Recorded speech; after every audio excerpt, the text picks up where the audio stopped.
Good afternoon, everyone. Thank you for being here. Let's go through some numbers. Unfortunately, we've lost more neighbors in our fight with COVID-19. We lost one female Caucasian woman in her 90s in a hospital, and we've lost two more individuals in nursing homes over the last 24 hours. So I want to think about their families and them, and certainly we grieve for them. We grieve for everybody that we've lost to COVID-19, but also certainly our thoughts and prayers are with the families of anybody who's lost a relative or loved one over these last 70 or 80 days, as it's been very difficult to be together and to really pay tribute and respect to those that have fallen. We've now lost 82 individuals to COVID-19 in Onondaga County. Related to testing, big topic. So far we've administered 20,312 tests. 19,483 tests have been returned. That is 1,443 tests that have been returned since yesterday. This is a massive number of return tests, which represents the proactive testing that we've been doing. As we know, through proactive testing, we're doing this. Our partners in state government are continuing to test in nursing homes. So we'll go over some numbers here. We now have 1,488 positive cases. We know that cases are going to go up when you do this kind of testing. That's 63 more cases since yesterday, and 17,995 negative results. We sent 1,779 tests from Onondaga County alone since yesterday. Our figure alone exceeds the regional mandate of 775 daily administered tests to reopen. It more than doubles it. We now have 829 pending tests. 7.6% of the results we have received are positive. Proactive tests, again, we're not testing symptomatic folks. That's going to drive your positive percentage down. That's why that happens. This week we will be doing universal testing at the Syracuse Community Health Center site. And our first mobile testing location will be tomorrow, Thursday, and Friday at our WIC parking lot at the old No James Market on Gifford Street. Testing will be given from 11 a.m. to 7 p.m. both days. I would ask those who are planning to get a test there tomorrow to please go to our health department's website. You can find that at www.ongov.net. Click on the health department and pre-register. By doing that, you'll get an appointment time. You'll be able to come in and get your appointment. Won't be waiting in a line. For those who just show up, there could be a line. So again, this is part of our proactive testing strategy.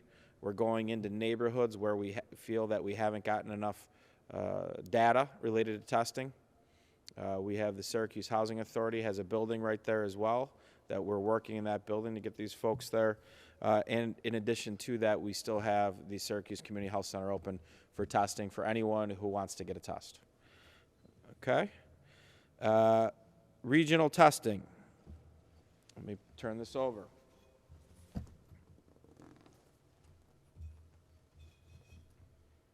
Okay. We've talked about as a region. We've talked about how the state system has numbers that are always 48, 72 hours old.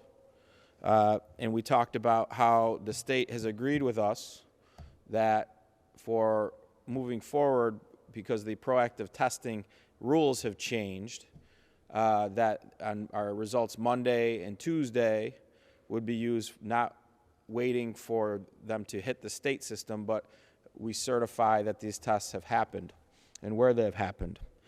So when we look at this, we needed 775 tests administered per day.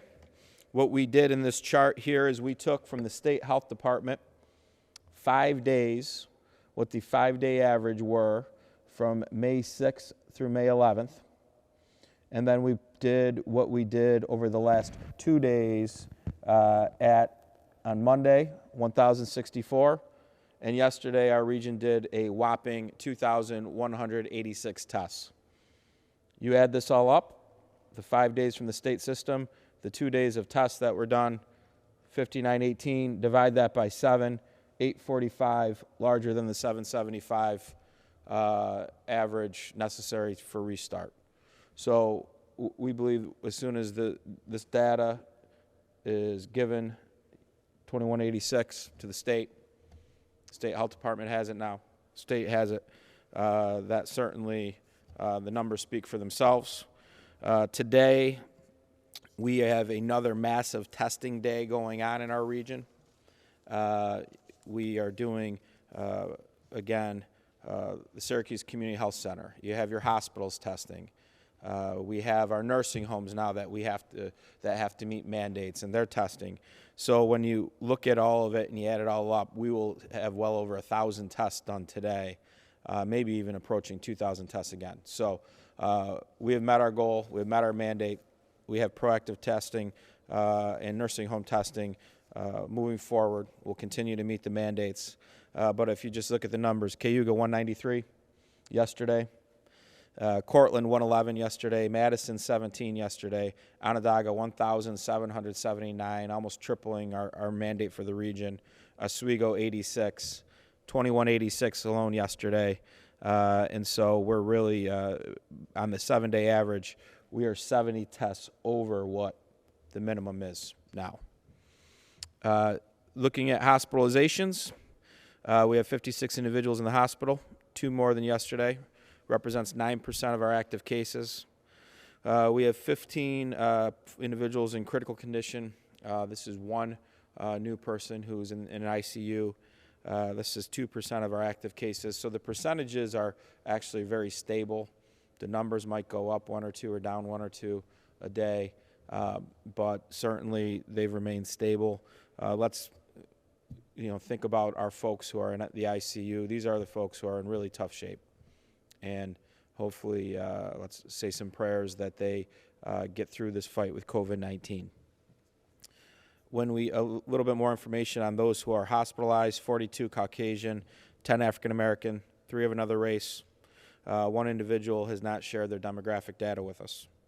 To date, we've had 178 people released from the hospital. That's up 2 from yesterday. So overall, 1,488 positive cases since March 16th. That's up 63 on the day. We are presently monitoring 647 active cases, 47 cases more than yesterday, 764 recoveries. That's up 13 from yesterday. 3 individuals out of our 63 are household contacts. 49 cases have come in from nursing homes over the last 24 hours. So when you do that, you have 52 minus 63. We have 11 from community spread.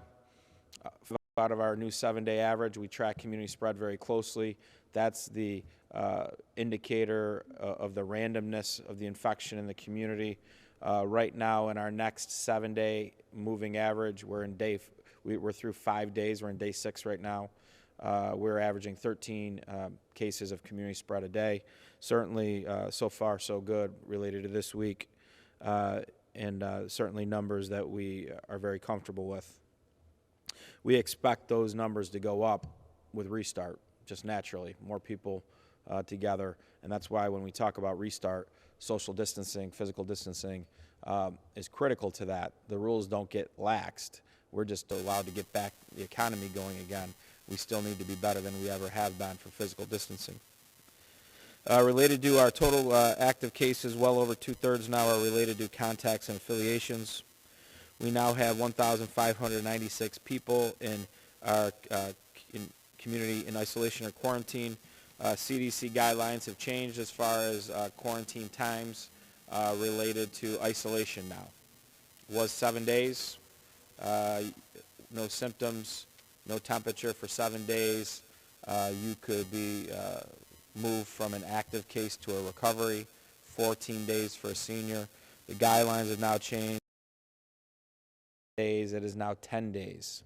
So if you think about this proactive testing, you find these asymptomatic individuals, they will be in a quarantine for 10 days now, and they may never have symptoms. But again, this shows you, this week shows you how at different times you learn more about the virus, you learn more about the regulations to restart. You have to pivot your plan, and pivot, and the data means something different than our active cases for a long period of time were really a moment in time, a snapshot in time. Now, because it takes longer for folks to recover, to get off the active cases, that's not the metric that it once was. Now we're certainly watching that percentage of positive cases and certainly watching that community spread number very, very closely as we head into restart. When we look at total number, who the cases are, who they've been, 875 female, 613 male, 47 under 19, 236 in their 20s, 182 in their 30s, 189 in their 40s, 224 in their 50s, 200 in their 60s, 164 in their 70s, 156 in their 80s, and 89 in their 90s. And we have one individual that we don't have their age yet.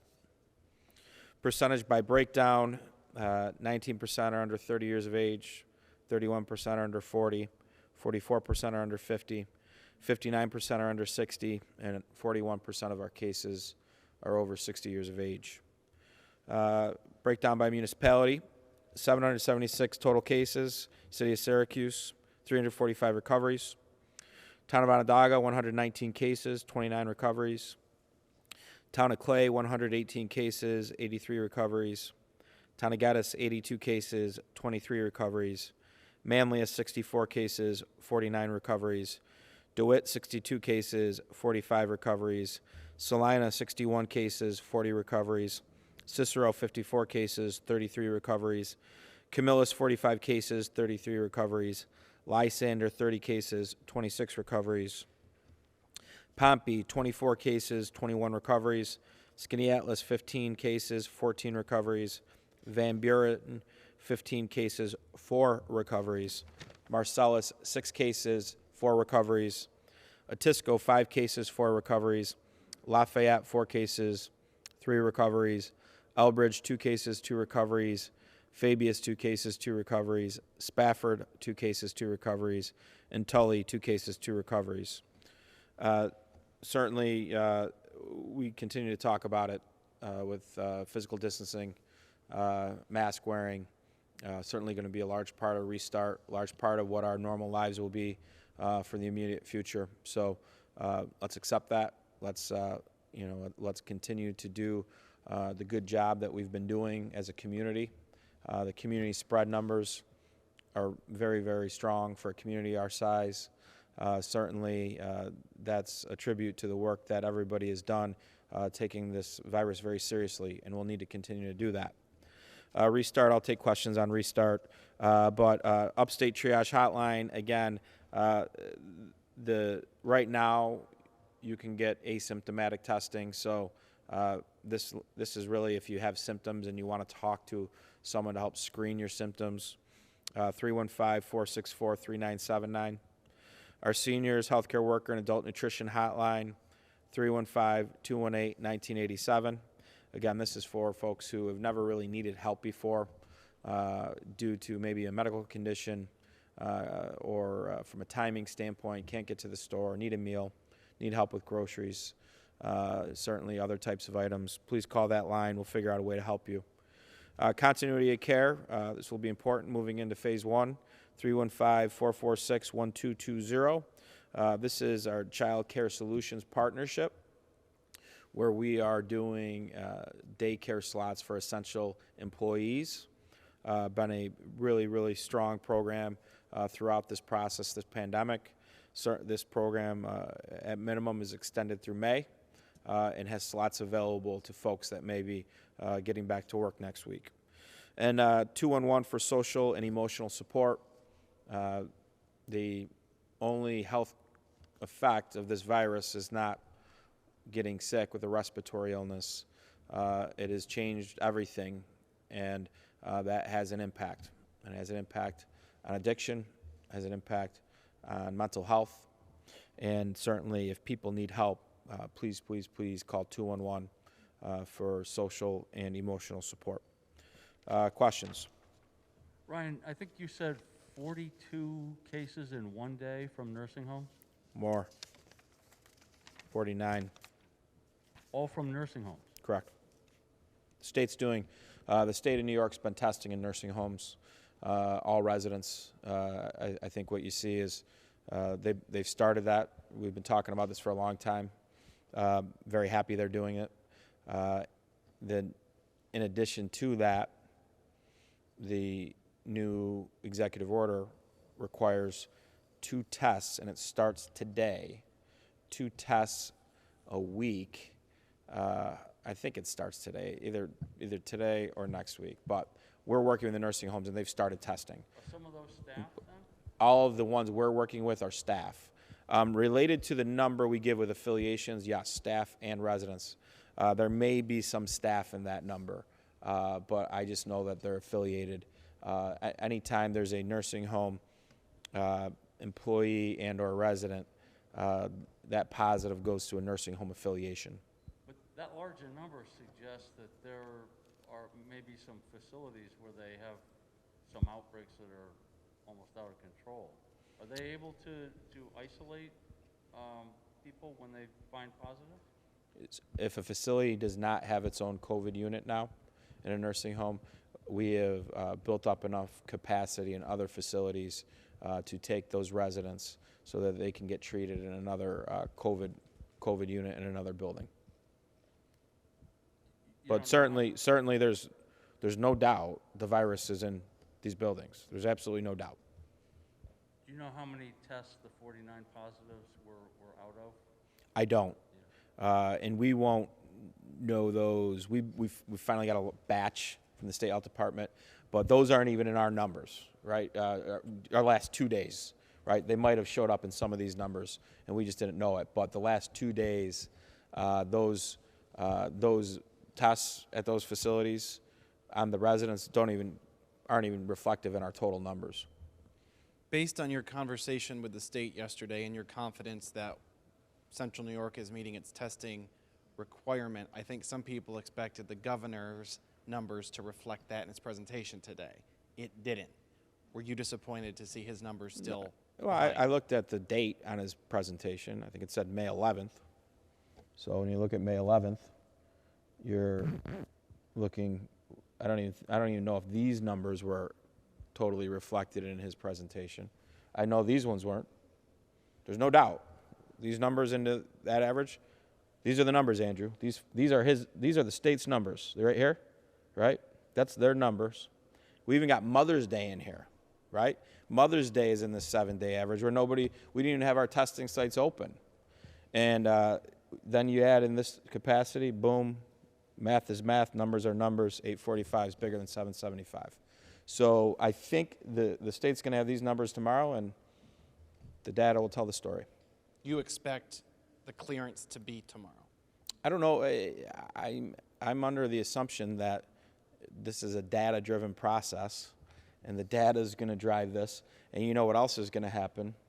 414 is going to fall out of the 7-day tomorrow, and there's going to be another number like this, and this number is going to be, 25, 30% higher than our mandate. So, we'll share it again. But the data, this has been a data-driven process by the state. It has been by Onondaga County. We've met the mandates. Mirabou Spa, and I might have been saying that wrong, but the Spa and Skinny Atlas, they put out a release saying that they're going to be opening on Friday.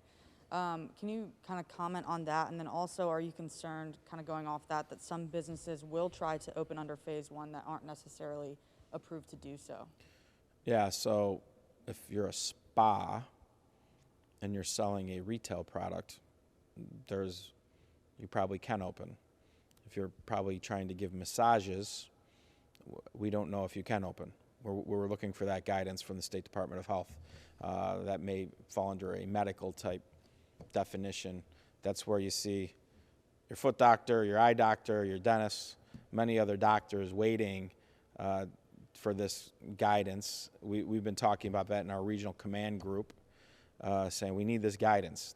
We need our other surgery centers that are sitting on the sidelines because the definition's unclear, and these are professions that have a license. They're not going to do something to jeopardize that license, so we need that guidance. So we're waiting on State Department of Health to give that guidance for all the medical-related fields. But I could say I've never been to the spa in Skaneateles, but if they sell something, a retail product, they could potentially sell that curbside under phase 1. But they're, as far as like their massage services and the pools that they have there, that we don't know I if that's don't been believe open yet? we don't have enough guidance on that right now to say whether that's allowed on Friday or not. So I would be cautious. But hopefully, but again, it's easy. Remember, and this is just the reality of this. It's very easy to shut things down. You say you're not allowed to open anymore, and things get shut down. It's very hard to start things up when you're dealing with a pandemic, with a virus that you then have to figure out how you operate with, and you can do it in a safe way. So we have to be nimble, and we have to be able to pivot at every step of this process. So I know it's frustrating for a lot of the business owners. We're talking to them every day, and we just don't have great information for them yet. But we'll get through all of this. We'll get through all of this, and I think in phase 1, hopefully for that business, we'll have some guidance from state health to know if their whole business can operate this with phase 1, or if just a piece of their business can operate. What's the biggest missing component that you wish you could tell businesses? For businesses that are itching to open Friday night, Saturday, whatever it is, assuming the state gives clearance, what's still missing from the state to your office that would be really important for them to know? Well, we think there's going to be a certification process that they're going to have to go to, a state-driven website. And then local enforcement is going to certainly be on us. So we're waiting for some of the guidelines related to that. And if they don't come, we'll figure out our own guidelines then. But we've been very focused in on getting, and again, when was it? Last Friday I was telling you all we're going to hit our testing numbers. And I was saying we'll do 3,800 tests by Wednesday. I think I said that. Why did I know that? It's not that I'm that smart. It's that we had everything scheduled. And so I still have another day, and we already hit 3,300 tests. So we'll do more than 500. So I lied. We aren't going to do 3,800 tests. We'll do a lot more than that. But we were very focused on hitting this mandate. Remember, last week there was a question, do you need to hit 775 tests a day from May 15th moving forward, which would be easier to do because that's a new rule, or did you have to meet that goal in a 7-day process moving up, which would be harder to do because that wasn't the rule before. The rule before was you needed to be sick to get a test. So we got clarification on that because initially when it came out, there was actually two different things that said two different things. One said moving forward, capacity to meet that testing, and one said average. So once we got clarification, we started scheduling these things last week for the beginning part of this week, built up the infrastructure. It's very hard to get this much testing done with all your partners, and so that's what we did. So, overall, I know I've been on a little bit of a rant there, but related to all of this is all a process. We have to pivot. We haven't focused in on the business regulatory side yet because that can't start until you did hit this. The data speaks for itself on this now. Now we can start to focus in on communication with the business community and the consumers about what's open, how to do it, how to operate safely, what we're going to regulate, and certainly we'll take our regulatory authority very seriously. Can you figure that out by Friday? I think for the most part you can, and I think there's going to be more guidance on who's allowed to operate And then it's really making sure that they're doing the things that are necessary, making sure that your proper PPE, specifically if you're in a medical field that's opening up for the first time. Don't say you got your PPE just to schedule and then we show up and you don't have it. That's a fine. So there's these things that are going to matter. And then there's going to be things that are gray, that aren't defined that well, and our law department will give us a judgment call. Will there be a time that businesses across central New York will resume? Or is it something where they'll need to enter their information, submit some sort of a plan, wait for approval, wait for communication with their local counties, and it's more of, okay, you can go Saturday, you can go Sunday, you can go Monday? I think once we get through phase 4, that at that point, it's what we understood as normal from the what we can do in our day-to-day lives will be there. It's just we're going to have to do it differently. What about phase 1, though? What about this weekend?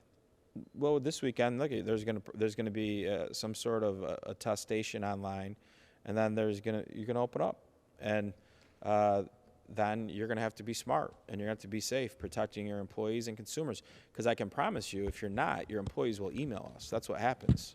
And then we're going to then go and we're going to start an investigation. And if you did something wrong, one of the things we said to the state is if we're going to have to enforce this, we're going to need the ability to fine, because this is going to cost us money. And then we're going to have to enforce this to make sure that people take it seriously. So there will be fines, and so there's still a responsibility here to fight the virus in real time, and I know we're going to do a great job with it. And I know businesses have been hungry to get back. They're going to do the right thing by their employees, by their consumers, and we're going to get this economy going again. So if I'm a business owner and I'm not certain whether I qualify in phase 1, or if I'm a little puzzled on exactly what rules I have to follow, who am I looking to for guidance? Us. Is there a website? Right now, there's no website, Tim. This is, again, this is, we are waiting for guidance from New York State. And we anticipate some of that guidance will be coming tomorrow. This is all, we use the analogy, others have used it. You're on restart. Nobody's ever had to restart from a pandemic over the last 100 years. So the analogy of you're putting the airplane together in the air is a fair one, and that's kind of what's happening. So as frustration exists, and we appreciate that, nobody's ever had to do this before. So what are the fines, and what's the authority for issuing those? We don't know yet. We're waiting for guidance from New York State. Those would probably have to be affirmed by a judge at some point? No, we would be given that by New York State via a health order, the Department of Health, similar to a food inspection, and it would be similar to that. What we can and how you fine will probably be related to public health, but again, these are the guidance that we have not been given. If we get the green light that we can make our own guidance, we'll do it. But there's a process here. It makes the most sense to have the same set of rules for every region throughout the state, not just one region doing something differently than another. So right now it sounds like you'll be enforcing this, or you're thinking you're going to be enforcing businesses opening based off fines is the main way you plan to do that? Yeah, well, commercial activity, right? You have different enforcement. The law is still there related to large gatherings, 10 people right now. At some point that will probably loosen up. But right now, that's what it is. Our health department's not going to go and give a fine out to a group of kids together. Your local law enforcement agencies would do that via the calls. Now, when you're talking about commercial activity, businesses, that's easier to regulate. Why would there be a new regulation? Because your actions may be against the overall health of the public. So that falls under the public health department. We'll have our own enforcement unit that we will work through, and then once we understand what powers we have given to us by the state in this exercise, then we'll be able to communicate. If you do X or Y or Z, you could get a fine. There needs to be that communication. In most cases, you'll get a warning first. So this is how these things can roll out. But again, I wish we had more information, but we just don't yet. As far as like, obviously right now the essential businesses that have been open this whole time have already made changes. We see that they're all wearing masks. They have, plastic up between the cashier and the customer. But when some of these other businesses start to open in the phases, what do you kind of anticipate will be necessary for them to also do? I mean, do you think everyone will have to have PPE, or what changes will have to be made? There should be masks for you, your employees, and your customers. And that's the rule now, right? You don't need a mask if you're 6 feet apart, but if you're within 6 feet, you need a mask. Expansion of curbside retail is something that you've celebrated. That's a big step. How different will Monday feel to everyone? Yeah, I think so. That's an interesting question. I think Monday will be a hopeful day, kind of a relief, I think, for a lot of us who've worked very hard to get the community to this point. And then I think where you see it, especially if you're downtown, I think phase 2 is when you kind of get a sense of, another emotional hurdle, because that's when you'll see a lot of the buildings starting to light up again, and you'll see people walking the streets more. But certainly, I think getting to where we are, meeting the criteria that we've met, and this long fight with this virus is an emotional victory for the community, and it's kind of like a relief that we're here now, and there's light at the end of the tunnel. And so I know for our team, this has been a trying 7 days related to what we've had to experience that we knew was coming. We knew we were going to see death rates higher when we saw where cases were. We knew it was coming. That doesn't change how painful this process is. And we knew at the same time we had to do everything to meet these metrics to restart our economy and balance the needs of the community. And so now we're kind of here. So it's just been a brutal 7 days for many of us, but hopefully Monday's a day where there can be a little bit of hope and a little bit of relief. Have you thought about altering the executive order on malls to allow for curbside retail? I've not extended my executive order on malls. We're going to let the phased-in guidelines determine when the mall can open. So my executive order keeping the malls closed is now expired as of, what's today, the 12th? It expires tomorrow. Certainly that would allow some curbside pickup, but the mall will be impacted in different phases of this on how it can operate. Curbside retail, though, could be a go as soon as their stores are ready. Correct. We're talking a lot about businesses reopening, but as far as, I think people are probably wondering when they could, in small groups and safely, start to visit family and friends again. Do you think that will be something that will come in phase 4 or maybe sooner? Yeah, I think overall, so right now technically, we were in a really, the heat of this virus, this very scary. We know a little bit more about it. We still need to learn more and more about it. But right now, essentially 10 people you're allowed to be within. You can go, see mom or dad, but it's, if you want to be the safest. For me, I could not afford to be sick. So I have not been seeing anybody outside of my building, in my immediate staff, and my immediate family. But others have been going and doing the right thing and sit with a neighbor. I live in a neighborhood, and I see neighbors sitting 10, 12 feet apart, but still enjoying each other's company. There's nothing wrong with that, but we just got to be really smart. So at some point, can you do more than 10? Of course. When is that? I think you got to see what phase 2 looks like, and I think that's really a phase 3 type play when you open up, and allow things with gatherings. Maybe in phase 2 you go from 10 to 25. Maybe that's something the state looks at, or a different number. And then phase 3 you go a little bit higher. Then phase 4 you got things back to where they should be. But certainly phase 2 is more about the face-to-face interaction in your financial services, your professional services, getting back together again, and that might be a good time to test some of those numbers a little bit, but not too much. Speaking of gatherings, I think you had a call with school superintendents today.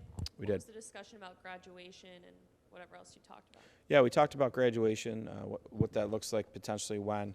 Again, we think certainly nothing's going to happen before June 15th, and things go well, maybe June 15th to July 15th, maybe later in July.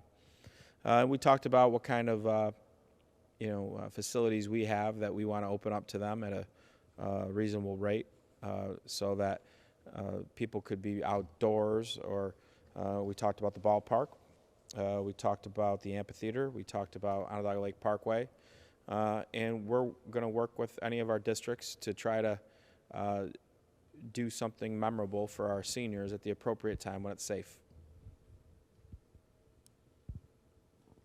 It seems pretty obvious that you're going to hit the numbers for testing and for all the other metrics.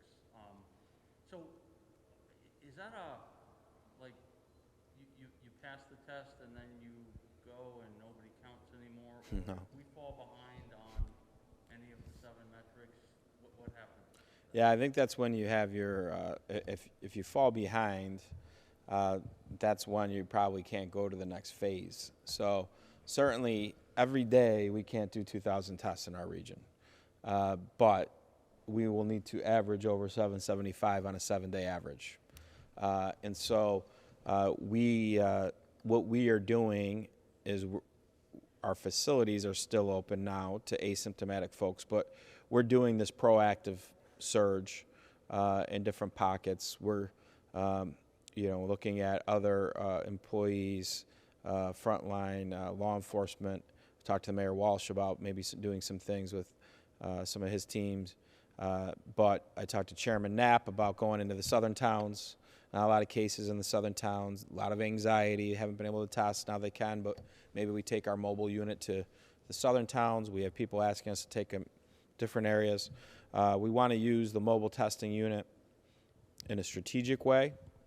So some of these ideas accomplish that, while at the same time keeping asymptomatic testing available. But really what you got to look at too, Tim, is these nursing homes are going to do our numbers for us by ourselves.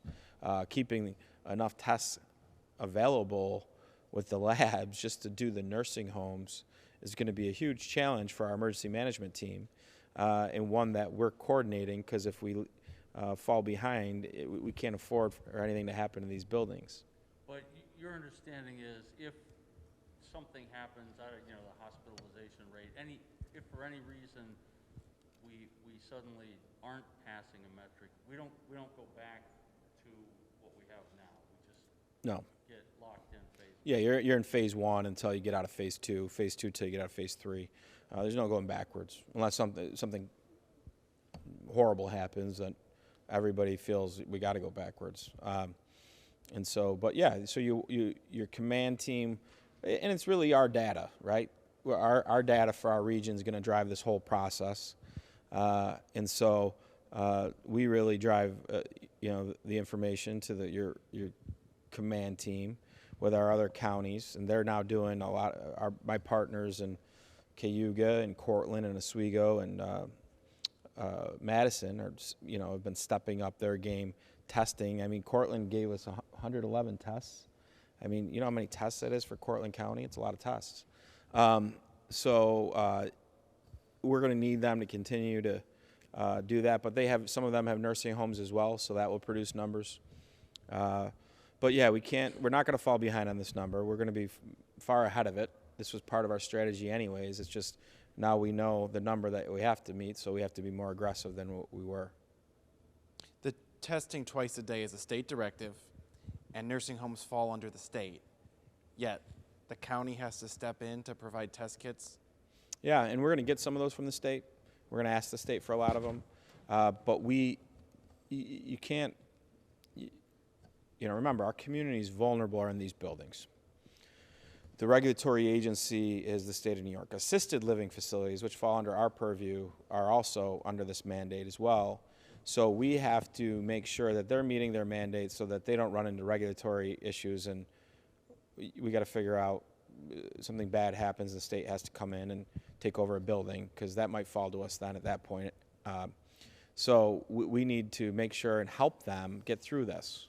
Many of these facilities aren't hospitals. They're not equipped with traditional COVID units. Nobody was equipped with a COVID-19 unit when this happened, and then we quickly learned, and thank God we have the hospitals we have in our community. So you learn, you pivot. The virus invaded our buildings, especially the ones with seniors in them. Now we're going to try to find little hidden pockets anywhere we can. You learn and you adapt, and hopefully we get through this and this thing doesn't flare back up down the road later in the year. But if it does, we'll be better prepared, because we've just gone through a series of battles with it, and we've learned a lot about the enemy. Are you helping the nursing homes because you're a nice guy, or did the state put the onus on county executives, county leadership, to make sure that governor's executive order is followed? Nice guy, Andrew. Some would disagree with that. I'll say, though, we are doing this because it's the right thing to do, and they need help, they need guidance, they need leadership. We've offered to play an active role with nursing homes from day one. From day one, you can go and rewind the tapes. We said we will do whatever's asked of us, because these are my constituents and they are vulnerable. And so now we have to continue to make sure the employees are COVID-free. 2 tests a week, aggressive, but we'll figure it out. And then the other part of this is very important with the governor's order. We talked about this because before his executive order, this is a very something we agree with. The hospital's got to test and make sure that is a negative, that you're not sending someone to a nursing home that could be COVID positive. So that's a big piece of this as well, that our hospitals are working on as well, using their rapid testing for that. So important. These buildings, we have to do everything we can to protect these buildings and everybody in them. Could you talk about the clay warehouse project, and if it potentially is in jeopardy with everything going on here? Did a tenant sign a deal before the pandemic, or have they signed a deal? Interesting question. I haven't got that one this week. We feel really good about where that project is. I think there might be some activity going on that site. More to come on that. The governor has said, I think, that one of the things they're going to watch during these phases is the transmission rate, which is kind of a mysterious number. Have you heard lately what our transmission rate is? I think that's kind of the antibody. Well, I've heard him say 1.1. I'm assuming if he's saying 1.1, what that means is our regional population times 1.1% is how many, and that would be that many active cases. If you have that many active cases, now that would be a lot. That would be like 8,000 cases, which would really, if you look at our numbers, I think I would agree that would be a real problem, because I think we have, 8% of our active cases in the hospital, and then 2% of our active cases in ICUs.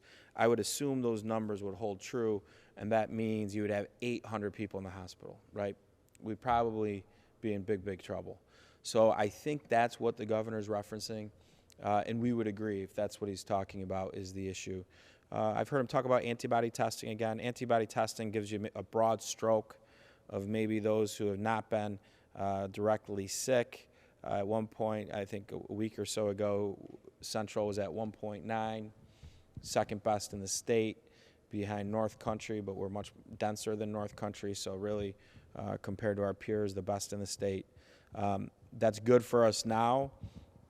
In a second wave, that means there's more people, though, that probably haven't built up immunity, so we need to continue to be very diligent with our physical distancing.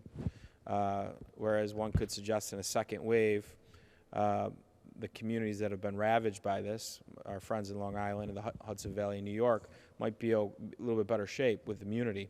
So I believe he's talking 1.1 of the population based on the region of active cases at one time, which would be a very, very large number.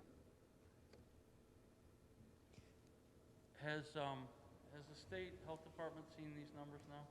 Yeah, they got the 1064 So, yesterday. They got 2186 went to them mid-morning. have they formally agreed that you meet the metric? I don't know. I don't know when they're going to tell me that. I share the information with you as we get it, and I can tell you our today's number will probably be between the 1,064 and the 2186. Maybe we'll see if I'm wrong. Maybe it'll be a little bit higher, but it'll be another strong, strong number. Other questions? Certainly want to give a big shout out to our friends and partners in law enforcement. This week is National Police Week, and it's certainly, when you went to the academy, and I was at an academy graduation with Mayor Walsh for SPD, I believe in the fall, and I think there might have been another one even in the winter, there was not COVID-19 training for these officers and these deputies, and their jobs got more and more complicated throughout this process. So I want to just recognize them for their sacrifice, their heroic actions day in and day out. And certainly they've had to do more and adapt to these changing times, just like we all have. So please, when you see a police officer, a sheriff deputy, thank them. This is from May 10th to May 16th is National Police Week. Thank you.